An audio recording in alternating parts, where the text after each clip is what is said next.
Hi, everyone. Welcome back to another video from Tech It's Simple. Today, I'm going to be guiding you through how to change your Kaikas Wallet account password. The process is quite easy, so let's jump into the video.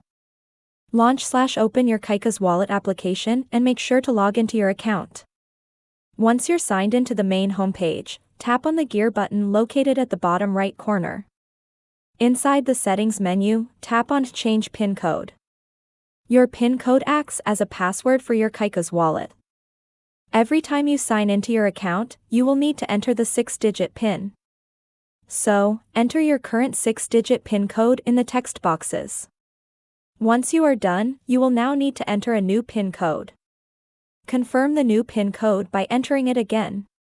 Once you are done, you have now successfully changed your PIN code or your password for the Kaikas Wallet account.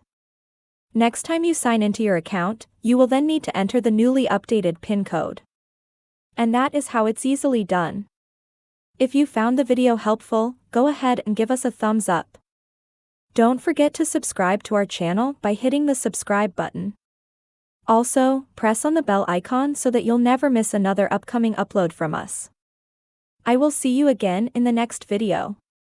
Thank you for watching.